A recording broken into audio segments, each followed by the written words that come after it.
Hello and welcome back to the Planet Elevate AI podcast, the show where we explore how artificial intelligence is shaping business, unlocking opportunities, and sometimes uncovering hidden challenges. I'm your host, Imran Kadri.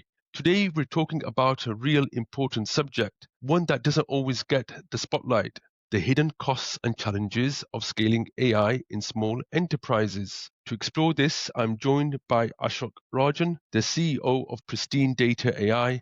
Ashok is someone who thrives on understanding how people think, what drives their decisions, and how businesses can design personalized, meaningful experiences for their customers. He's passionate about blending data driven insights with emotional intelligence, believing that high EQ often matters more than high IQ in creating impact. And when he's not deep into customer experience, he's either spending quality time with his family or cycling up in the hills of the Bay Area. Ashok, it's such a pleasure to have you on the show. Welcome. Thanks, Imran. It's a pleasure to be on the show with you. Brilliant. It's great to have you today. It's a Friday. Yeah,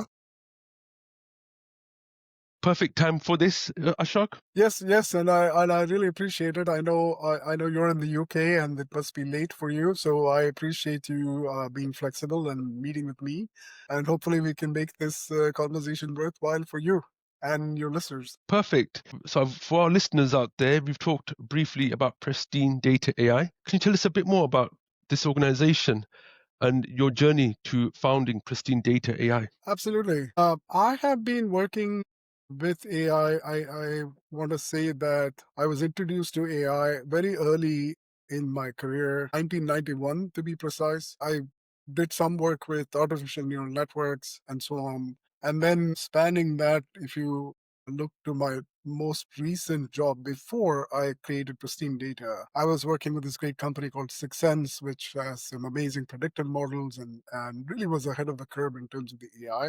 One of the things that I noticed just from the tech perspective is that over the last 24 months, there's been an explosion of just too much focus on ML, AI. These have become buzzwords of what needs to happen.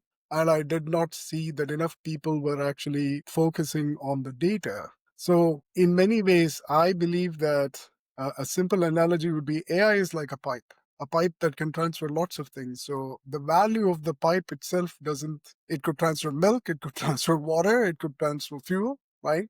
The value changes on what it transfers. So to me, data is the fuel, or data is what flows through that. And good data is actually going to change the complete value of what the AI produces. And therefore, that was always a thinking that I had, that there was not enough focus on that. And then, of course, the other part is, for the genesis of this is AI is very broad, and I feel like some of the cycle is being repeated from the mid to late 90s through the internet boom. During the internet boom, everyone wanted to build a website. Everyone wanted to do something that was .com. Really, like the 5% of the companies that survived, not just survived but thrived, were ones that solved real business problems. So at Pristine Data, what we're doing is that we're really focusing on solving a problem for sales and marketing teams. And I'll dive more into that as our conversation progresses. But to keep it very brief, our thinking is that sales and marketing teams should have access to the power of AI without having to need engineers, or what's popularly called as go-to-market engineers, that 1+1 is 3, and we should be able to empower them and helping them build their pipelines and close their deals. So that's the genesis of Pristine Data. And you've also touched on this, Ashok, about people not just buying products, but they're buying experiences. Correct. So really good perspective there. And I have to say, one of the things that stood out for me when I was looking at your profile is your belief that high EQ is better than IQ, high IQ. Yes. That's such a refreshing perspective in the tech world. Tell me what inspired you to actually start Pristine Data AI that has an ethos or a blend of empathy and data to the forefront. If you can just highlight that, that'd be great. Yeah, just so that your listeners understand, to me, I became aware of, sometimes you do things and then you actually read about it, and then it starts formalizing, oh, that's what it's called. So this EQ versus IQ, I have a very quick anecdote for you. It was a study, I don't know, it could be Stanford that did it, or one of the big schools. Anyway, the study was simply that they put kids in a room. They put a bunch of kids in a room full of candy. And they asked the kids, they said, you can take any candy you want, but if you take a candy, you have to leave. But if you wait for an hour or if you wait for a long period of time, you can get the entire room. And then they actually did this study over 20, 30 years. So they put these kids in a room, Imran, first. And then they divided this into two groups, right? The kids who took the first candy and they walked out, and then the second group that basically held on as long as possible for gratification. And then what they found is that after 20 years, the second group did exceptionally well in their careers because they were able to really understand what was going on, postpone gratification. So that's a basic example of where EQ is more important than IQ. Is that hey, you actually understand what's going on, and maybe your immediate needs are not satisfied, but you think long term. So similarly, if I were to move that concept into what's happening with salespeople and marketing people, is that oftentimes I start this is how do you frame the problem? There are two scenarios that I would like to walk you through, and you tell me which one do you think would you respond as a human. Let's say first you get a call from me and I say, hey Imran, how are you? I'm calling from Pristine Data AI. I'm the CEO and we do blah blah blah, and here is how we're trying to change the world.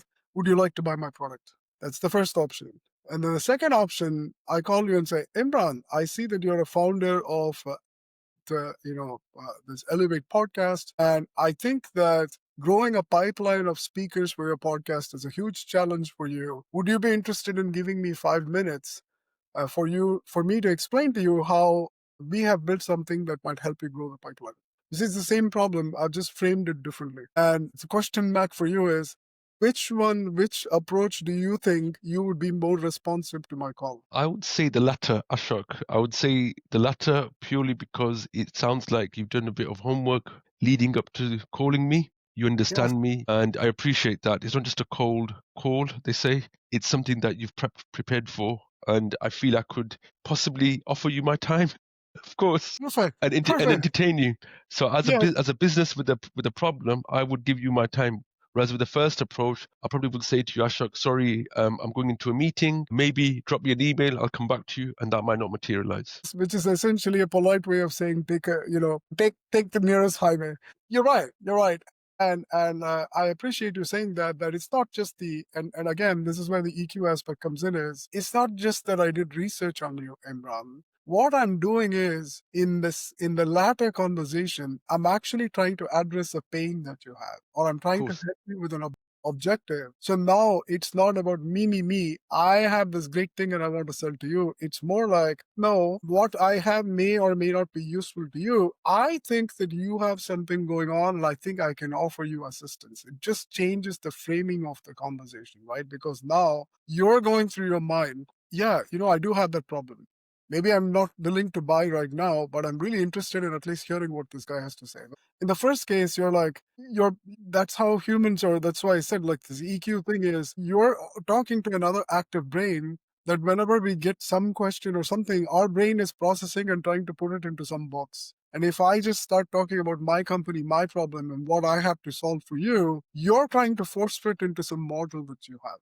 Whereas now I've changed the conversation completely because of what I'm course, saying is, no, I think I understand what your challenges you may have. And then you're either going to, then now it evokes the conversation, right? Because now what you're going to say is, actually, Ashok, no, that's not a challenge that I have. Then at least I can say, okay, do you have a different challenge? That to me is really important. Again, it's to me, selling itself is about relationships, and we can get more into that. Why Pristine Data, we believe that 1 + 1 is 3. We don't think that AI is going to replace a human being because selling is about relationship. You buy from the person. You might be doing a multi-million-dollar deal, but if you don't trust the person that's sitting in front of you, I doubt that you might be selling exceptional software or something else. Look, I don't want to get into the politics of it, but you can look at the great EV company and you can see that, hey, it's very polarizing when now the car is associated with the person. So it's logically you would say, hey, that's the best EV in the market, but that's not how people think.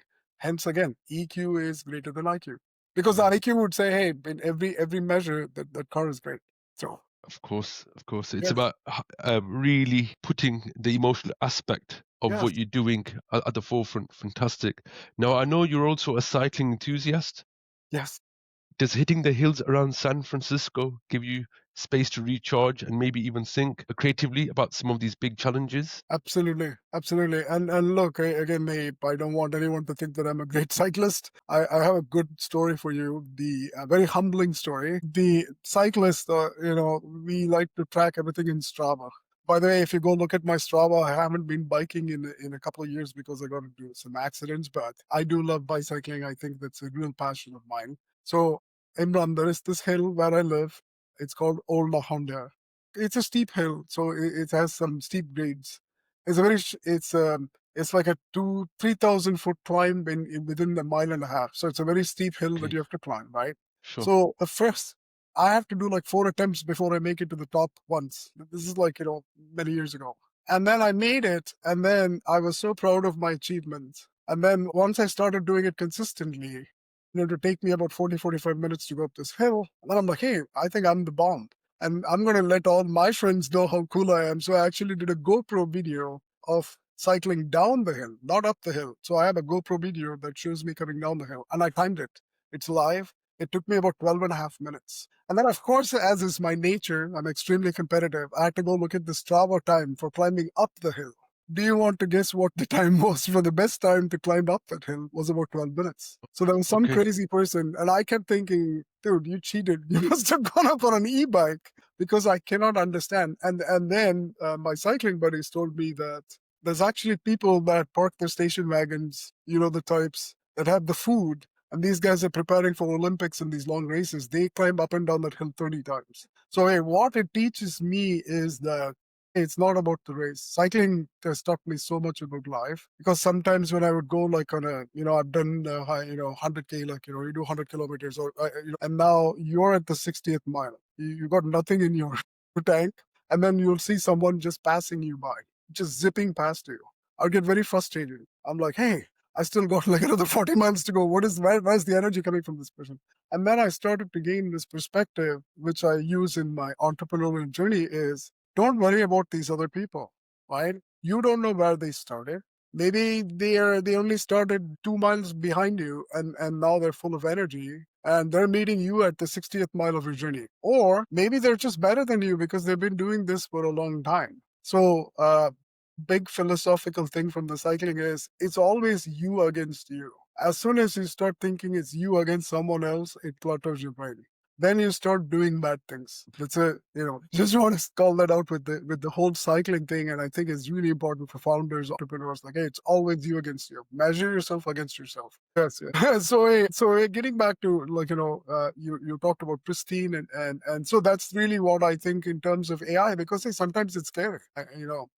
Anyone who tells you that, oh, I don't have any fear, again, philosophically, what I'm saying is fear is a very good thing. And I love sharing another anecdote. Like early in my life, I used to do martial arts. And basically, the first 6 months to a year, we were just doing katas, which is like floor exercises. Okay, so we're just circle around it, we'll basically do all these exercises. And then finally our sensei, the black belt says, okay, it's time for you guys to spar. You guys have been moving around quite well. He puts myself and this other guy at same size in the ring. And so we keep circling each other in the first round and we don't even come near each other. Okay. We don't because we're afraid of getting hit. And the 3 minutes is over. The second round, we start doing the same thing, and the sensei jumps in and gives both of us a kick. True story. Wow. He just gives us a kick. And then you know what he Okay. does is he says, okay, you guys know what is pain. It's not, it hurts, but it doesn't kill you. Now get in there because if you don't get in the range of taking a hit, you're not going to be in the range of throwing a punch. Hmm. So okay, same thing, right? Put yourself out there, do all those things. So hey, from an entrepreneurial perspective, I really believe in those things that look, is success guaranteed in this thing? No. Are there like lots of other AI companies that are coming up? It's all kinds of stuff going on. So again, apologize if I digress, but the cycling is so important to my philosophical thinking is it's like doing a 100-mile bike ride, don't worry about the other person. Maybe the other person has been riding for 30 years. Maybe the other person is an Olympic cyclist. Your job is not to compete with them. Your job is to enjoy your own ride. Go back to your purpose of why did you start that ride? And I have a strong purpose because I enjoy writing. Brilliant. Absolutely, really inspiration, Ashok. I think we should dedicate another podcast just on your cycling journey and your exploits at some point. That was really fascinating, Ashok. Thank you I so need to much. get back to cycling first again because I just speaking to you, I missed Sure, it so much. But yes, sure. 100%. Sure. And in the theme of cycling, we're shifting gears now into the main topic for Yes. today's conversation, which is the hidden costs and challenges of scaling AI in small enterprises. So, just touching back onto your cycling experiences and your martial arts, life is all about taking lessons, taking hits. Yes, some you will take financially as well. Yes. Obviously, there are costs everywhere in terms of adopting AI and growing a small business as well. So, when small businesses experiment with AI, it often starts with a proof of concept, but when they try to scale, that's when the hidden costs show up. What are some of those costs that leaders don't always anticipate, Ashok? Great question. The first thing I want to, I would really like to talk about is this notion of money value of time. Again, I would like to start with an example. I was part of a deal that Responses. I was part of this great company, Responses. I get goosebumps just saying the name. Amazing CEO, great people. And this is after the Oracle had acquired us. And so we go to try to pitch a deal to Cisco, who had acquired Zoom. I think, yes. Cisco had acquired Zoom. And so we're sitting in San Francisco. I'm having this meeting with the Zoom guys. And then, it's like a meeting. Basically, you know how those meetings are set up. You have to send an email, a reminder before the meeting. It's a very complex problem. Long story short is I'm sitting in the room, and then the main person, the marketer who wants to solve this problem, is very keen on understanding how we would do all these things. But there is another gentleman, this is the Bay Area, who's constantly asking how things work, not how the problems are going to get solved. How did you do this? How did you do that? And then eventually I caught on, and then I had to ask this person. I said, "Hey, what do you do in this org?" He says, "Hey, my job actually has been, I'm trying to build an email platform within Zoom." And so then I looked at the main sponsor, and I said, "Hey, you guys have to figure out what business you're in.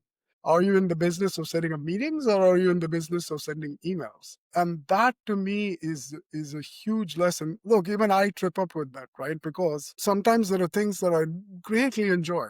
I enjoy an oil change. I really do. I know this sounds crazy thing to say. I just enjoy oil in my hands. I love changing the filter. Love getting under a car. But is that the best use of my time? Yeah, maybe if I've sold my company, I have nothing else to do. I would love to learn how to fix some cars and open a garage. But I'm not doing that for money. I'm doing that because it's my passion.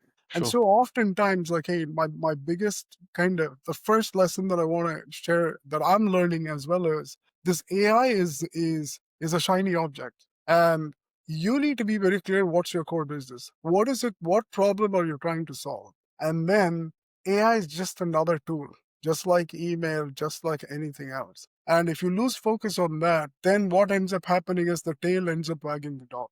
Now, that leads to your next problem, which is that if you're focused on solving a business problem, then what you're thinking is, hey, what's the most expeditious way for me to solve that problem? I'm not trying to reinvent the wheel. So if my problem is I need to basically drive up imagine I'm in the UK and I need to drive up from Manchester to London to meet you, and I'm going to drive in my car. Is it really important that I invent the wheel? That's kind of seems like a stupidly, sorry to use this word, but it seems like such a huge problem to take on. That's what I find in the AI field is that a lot of people are like, oh, let me go build my own model. Let me go try to solve these problems on my own. And I'm like, why? Perplexity has solved this. ChatGPT has solved this. Hey, if Elon Musk is coming fast with his XAI. So there's only going to be 3 or 4 guys that are going to rule the world. So that's my first thing is, hey, in terms of scaling your business, because that's where I would like people to focus on. If you're truly trying to scale your business using AI, I'm just framing your question. If you're trying to scale your business using AI, then focus on what is the core business that you're trying to do. Then try to see, okay, what is the best way? What are the solutions that are there? If you start with an engineer, then the engineer wants to build. And so the engineer, I think I'm an engineer at heart. And then for my nature, it's like, I know Imran has the best solution, but I think I can. And so then I get into this rabbit hole of trying to solve problems. So that's a big issue. The second thing that I see is that I see this as a real concern. Writing code was a big deal. And there are lots of people who learn how to write code and all of those things. What's scary is that the AI can write 70, 80% of the code today. So I'll give you a great example. I had this, we have models that we built and, Six Sense and in other places. I would talk about Six Sense, but hey, let's even go 10 years ago. We would actually charge our customers. We had a services company. We would charge our customers for building analytics reports and doing all these things. It would take us days to do that. If I just told you, hey, you could just dump raw data and ask ChatGPT to create the report, it will do it in minutes. So what would take days and few people to do, that whole team is gone. I'm just telling you, okay, I'll give you another example. We would have to write lots of SQL code to go pull things from the database. Today, I can ask ChatGPT I will write a natural language thing. I'll just say, hey, get me this. Your Perplexity or ChatGPT will write the entire thing and it'll give me a JSON and all that, and it'll even tell me how to integrate. So I think that's the other thing is when you look at talent, I would really ask founders especially to really think about this and say, hey, what talent do you want? I would rate myself today that people who know how to use the AI are actually more valuable than people who know how to build the AI. The people who build the AI, of course, again, this is like, I feel it's not the Dunning-Kruger effect, but it's like the lottery fund. You always see someone, this person won $300 million. Like a lot of that is going in the Bay Area when you see the wars between Facebook and Tesla, and someone says, oh, this guy hired everybody from Facebook for $100 million. That was the pay. And then that goes in the public's mind thinking that everybody is going to get that job. I don't believe that. So for me, scaling AI becomes truly, if you want to think about it, think about how to use the AI. How best can you use it? Because smart people have already built a lot of things. Happy to talk more, but I want to just pause myself and ask you, am I being on point? Of course, of course. Fantastic, Ashok. That's really, really good. I think you hit the nail there. It's all about questioning the problem, understanding what is the problem that is being solved, and questioning that. And like you said, it's not about reinventing the wheel, but doing something original. It's about solving a unique problem that's going to drive value for the end user. Absolutely Right. amazing. Really, really good. You made references to talent, and now we're going to move across to data quality. Yes. You've talked a lot about personalized customer journeys, but scaling AI requires not just data, but good data. How big of a challenge is data quality and integration for small companies? I think it's huge. Um, I'll say it's huge because look again. I want to frame what I mean by huge in what dimension, right? Like when we sorry, I love physics and all these things. So, are you talking distance? Are you talking time? What's your measurement of scale? To me, I always think in dollars for a founder. It's about value, right? So when you talk about data, I'm trying to think like a founder and I'm trying to think of other founders. What is the one thing that I don't have is time and money because I'm running out of runway. Imran, every conversation that I need to have needs to be somewhat, a high quality conversation. Like I don't have the time or the money as a large company would have basically saying, hey, let me throw pasta against the wall. Maybe I'll just play the numbers and get a 2% conversion rate. For me, I need to have a 50% conversion rate. What I'm saying is every two conversations I have, at least one needs to convert because I'm building a company. I'm doing so many things. I'm bootstrapping. There's all these problems I have, right? So now you would say, why does that matter to me? Well, imagine I am looking for, we'll go back and role play. You, Imran, as a founder, are looking for great people to talk to. And then now you're like, where the hell do I start? And then I give you a list of, okay, Imran, here is like 10,000 CEOs in the UK. And you start hammering them all over the place saying, hey, come and speak in my podcast. Do you really have the time if 100 of them respond and then you sit and try to filter who's the best person? Or would you say, no, no, no, no? Would like, I want to reach out to the 20 best that out there, and it's okay if I convert the five that will come and actually have an insightful conversation. So bad data, to me, the quality of data, first of all, is, hey, is it useful for me? Is it something that saves me a tremendous amount of time? So when you look at pristine data, that's what we have tried to do for founders is actually what we're solving is that, and this is really resonating with founders that I speak, They don't have the time to go. Again, if you combine the two concepts we talked about before, I will do everything myself. Like I'll talk to a lot of people that say, hey, I have Apollo or I have this other thing. I'm going to go do this. And my first question is, hey, what's your money value of time? Sure, you can do it in Apollo yourself. I would guess that as a CEO, do you value yourself at least $200 an hour? You don't even value your time at $200 an hour. I value my time at $500 an hour. But let's say, hey, your time is worth $100 an hour. And you're saying that you would rather spend 10 to 20 hours a month on $100 platform, so you have to only spend $2,000, than paying somebody else $500 to do all the work for you, or $1,000. You see, hey, Sure. that's the first time value of money. And then the second thing is, with us, you're getting the know-how. With the data quality that I talked about, you could go, sure, you could go pick a platform and you could start poking around and you could hit those 10,000 CEOs and you figured all that yourself. Is it really, are you getting the right kind of outcomes that you want? Imagine how much clutter. So again, I think that this data quality is an enormous total cost of ownership. If you don't pay attention as a founder. Coverage and breadth is also an important issue in AI. Breadth of data is especially important. So again, framing this, I have this visual, but hey, I'm going to frame this to you is that I like to think in terms of information, knowledge, and wisdom. Like information is there's actually the visual that I like to see is there's a caveman that's standing, and information simply is, hey, there is a river, there's a rabbit, there is a fox, whatever, there's the tree, blah, blah, blah. Knowledge is, hey, fox can eat the rabbit, rabbit eats grass, and then, the grass grows under the tree. That's knowledge. Wisdom is actually saying, no, if I let the fox eat too many rabbits, then the grass is going to grow.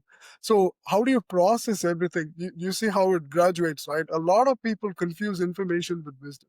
So to me, that's where you should use the AI, and that's what we are trying to do. So it's not just the data quality, it's what data is useful for you and your business, and then what insights can I take from that? Now I'm giving you something that's extremely valuable, right? Versus just saying, hey, I have lots of data, knock yourself out. And you're like, okay, I am like one of my customers is actually trying to sell to urgent care clinics. He doesn't care about all the data of software CMOs, or does not have the time to go look at that. The person who is selling to a tech, CMO, a CMO who works for a software company has completely different needs and objectives, pain points, challenges from someone who's trying to meet the MD of an urgent care clinic.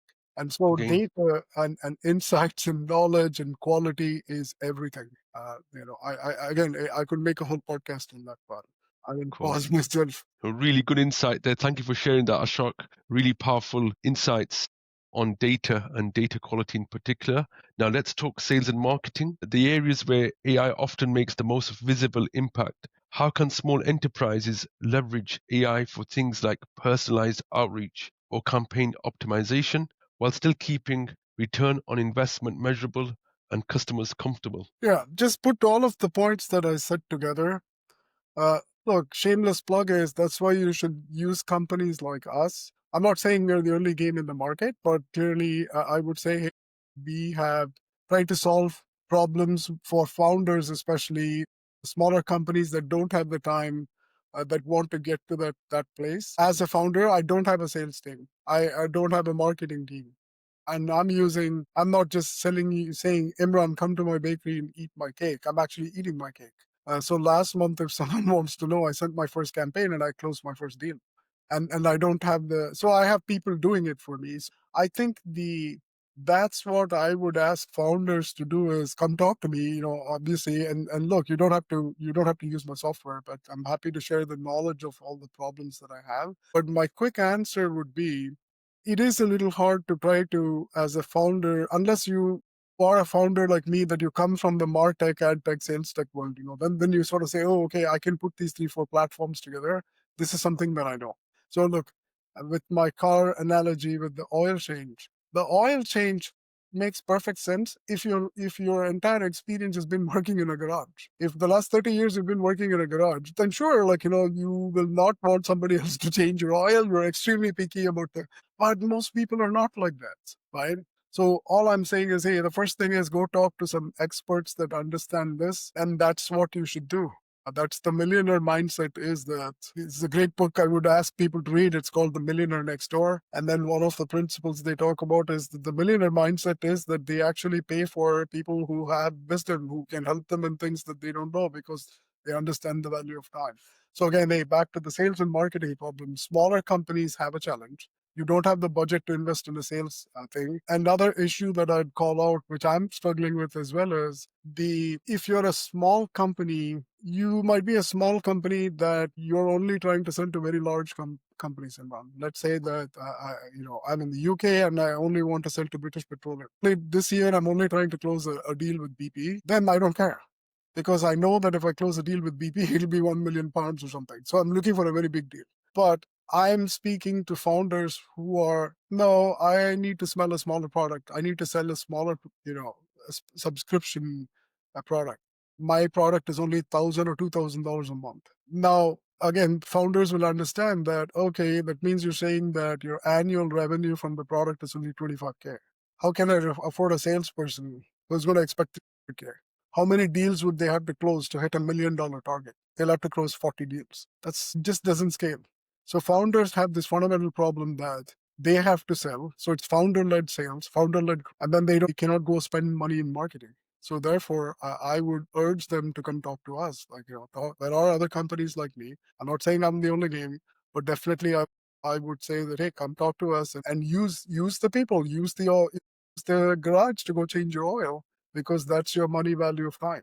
Is it really worth your while to try to figure out because AI is the next shiny object? Is that your core business? Fantastic. So working smart, fantastic. Okay, so this all leads back nicely into your EQ philosophy, I think, Rashok.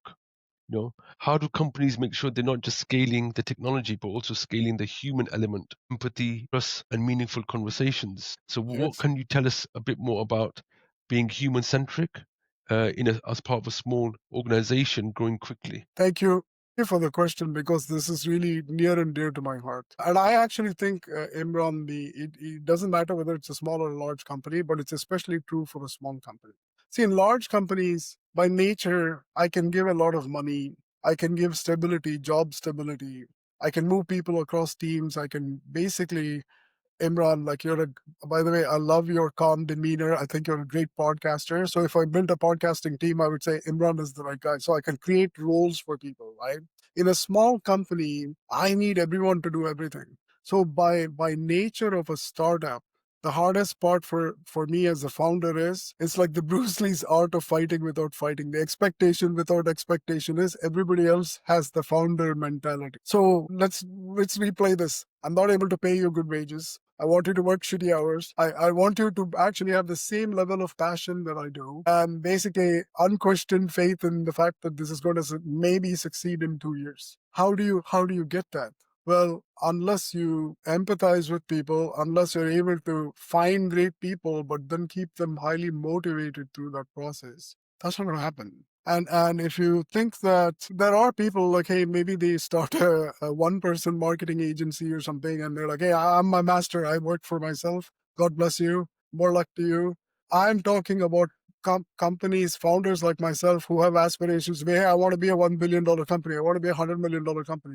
I'm nothing today, but if I want to get to a place where I have 50, 100 employees, I still need to go through the grind of from the 5 to 10 and grow the company, right? So the first set of people that you have, it's like you need to basically inspire them. You need to inspire them every day. There will be like we had a tough conversation this morning because there was some misunderstanding. Then I had to call back and basically say, hey, it was my fault. I used the AI in the incorrect way. I changed somebody's code. It caused some problem for my developer. You need to be able to accept your mistakes, but then also you don't have the opportunity. You need to move fast. So empathy, EQ that's the only thing you need because you have nothing else to offer. If someone says that, no, I have a lot of money to offer, then clearly hey, you made it to Y Combinator and somebody gave you $10 million and I'm not sure of your success because you're throwing money like a drunken sailor. That's not going to work.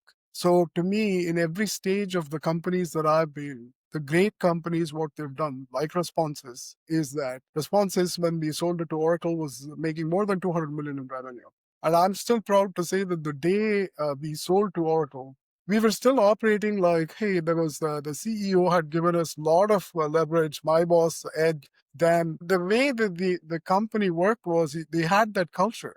So no one was better than anyone else. It was like, hey, it's extremely smart people. But then we had that EQ, we had the empathy, and we knew what each other's problems were. We weren't trying to sit there and say, no, Imran's a loser, and like when he comes to engineering, I don't want to solve his problems. No, everybody works as a team, right? So this point I'm saying is true for everyone in every stage of the game. And sometimes good companies go bad. I've seen that as well because they lose that. They create cliques and it goes sideways and down very fast. There are examples replete with that as well. But on the positive side, I would say as a founder, I think that's your only I don't know. Yeah, unless you're a founder, you're like Elon or something, man. You're the richest man in the world and you got money to burn. Most people don't have that. I think it's really important to inspire people to understand who they are, what makes them tick. How else would you get a lightweight to perform like a heavyweight? How would you Sure. expect someone to behave like an ant and lift 40 times the weight? Because that's your expectation in a startup. You're Sure. getting people, but you're asking them to do 10 times more than what they think they're capable of. Yeah. So something that I can relate to here, Ashok, obviously, I founded two companies over the last 18 months. All I can say is that I do relate to what you are saying there in terms of resources. I think taking people on a journey is absolutely imperative. Sharing your vision, and if that vision is a shared vision, and there's a place for them, Certainly. that's what I've learned. I've learned that they will be passionate to get the job done and deliver results. So I think at some point we'll be talking about that as well in a bit more detail. We are now going into the quickfire fun wrap up segment. Okay. So we've got three questions lined up. I think for the second one, we're going to replace it with something else. So your first question is, if you could only use one data tool for the rest of your career, what would it be? I'm going to surprise people with the answer. I love Excel. I feel like I can do a lot of, data tool is such a wide variety of things, but I can do a lot of stuff in Excel. Excel always comes to the rescue when you need it, doesn't it? Which is Yes. great to It's hear. very powerful. Like, it's extremely powerful. Google Sheets doesn't cut it sometimes. You can do so much with a pivot table and a VLOOKUP. Yes, yeah. Yes. In a short space of time, absolutely. You talked about your cycling route in the Bay Area earlier on. So now we're going to change this to, what is your favorite car? You talked about oil change. What's my favorite car? Or your dream car, the car of your dreams. I've owned my dream car. When I was in college, like the poster that I had was a Porsche, and so at one point, I like, hey, for me, success meant that, and I was poor, and I would stare at this poster every day. So Porsche was my dream car. My mentor, he had a GTS 928, which was there's only 100 made. So imagine 26-year-old, he actually let me drive the car around. So a Porsche, that's what I wanted. I owned it. I sold it off. It's interesting how, what would be my dream car today. I would surprise people that I really want the Shelby, the Mustang. Again, I'm going old school. There is a movie, Bullet, with Steve McQueen. He drives this car, and if I had all the money in the world, I would probably get Okay, the Shelby Mustang. brilliant. Excellent. And your mantra is confidence without attitude. Yes, How do you personally keep that front of mind when challenges do come up? it's hard, but it's not my mantra. By the way, recently I went to Berkeley, the Haas School of Business, and they Okay, actually have it on the wall. okay, I had goosebumps walking through my alma mater and actually seeing that on the wall. Berkeley, basically, they say it's confidence without attitude. It's simple, right? And then the dean spoke about it in our orientation as well. You'll meet lots of smart people around you.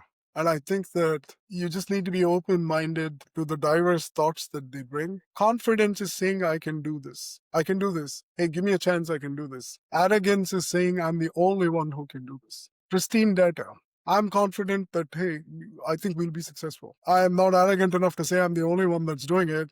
That's the fear factor. I'm like, hey, probably there's 8 other people who are smarter, more well funded, and there are other people certainly that are doing it. So I think that's how I would summarize my. So if you want to keep the quickfire question to quickfire answer is just I keep telling myself confidence is saying you can do this. Arrogance is saying you're the only one who can do this. And I think it basically like you want to be confident. Like, look, if you're not confident, people will not respect you. That is Sorry, again, remember when I said in the beginning, Imran, I said it's you against you. It's you You versus against you. you. If there You is a versus you. lesson that, if there is a lesson, life lesson that I have learned is don't look too much for approval from other people. That'll take you down the wrong path. Even well wishers, because they don't know you. They don't know what you're capable of. Only you know your limits. And for me, since you're from England, Jeff Boycott, Sir Jeff Boycott, the great cricketer, he actually said this in an interview. I loved it. He said, hey, someone asked him, hey, you're in the peak of your thing. Why are you? In fact, someone asked me this question very recently. They're like, why do you put yourself in harm's way? Or what is it that, why do you do this? You really have a need to do this. And I said, yes, I do. And the need is, I just want to know how good I am. And maybe I'll fail. Maybe in your eyes, I'm doing something foolish. It doesn't matter. I want to do this because I want to know the extent of how good I am. And maybe I'm horrible at this. That's great. Then I'll know my limits. So again, hey, keep the confidence, keep pushing yourself forward. As a founder, you need to fight against you. You are your own limit. And then you are your own peak. Brilliant. I'll be borrowing your you versus you quote in my team talk tomorrow. David Goggins. I've got to prepare a team tomorrow. I've got a football cup game on Sunday, so we've got training tomorrow. So I'll be using that. So thank you, Ashok, for that to get everyone ready for the big Thanks. game. Happy to help. Excellent. And yes, Sir Geoffrey Boycott, what a wonderful legend he was. Excellent cricketer and very good commentator and very Yes. good entertainer as well. I used to, in his broad Yorkshire accent as a child growing up in the UK, I have to say one of the highlights watching cricket was Sir Geoffrey Boycott doing the pitch report, but also doing the commentary as well. And yeah, it brings back a lot of I'll good just tell you, memories. sometimes I'm not here. I'm sitting in a meeting and my inner boycott is speaking inside. My grandmom could have done a better job than this. I know. So it's been a really good, rich, valuable conversation today, Ashok. I really liked how you've broken down not just the opportunities of AI, but also the realities of scaling it in small enterprises, from hidden cost to data quality to keeping the human side of business alive, which is fantastic. How can our listeners find you online, Ashok? If you can just remind ourselves. Yeah, I'm on LinkedIn. My name is Ashok, Ashok. Last name is Rajan, Rajan, as in Nancy. And then my email address is simply Ashok, Ashok, at pristinedata.ai. You can just hit me up directly. Brilliant. What we'll do, we'll include the links to Pristine Data AI and more about Ashok's work in the show notes. So if you're a small enterprise leader thinking about AI, this conversation is a must listen. Once again, Ashok, thank you so much for joining us today at the Planet Elevate AI podcast. We look forward to seeing you soon again, Ashok, for another one. Hopefully. Thank you. Thank you for having me, Imran. I really appreciate speaking with you. And yeah, for sure. Happy to be. Brilliant. It's been an absolute pleasure. I'm sure our listeners will find today's podcast very entertaining, and we look forward to having you again on the show very soon indeed. Until next time, this is Planet Elevate AI podcast with me, Imran Kadri, and my special guest, Ashok Rajan, elevating you to success. Thank you so much. Thank you.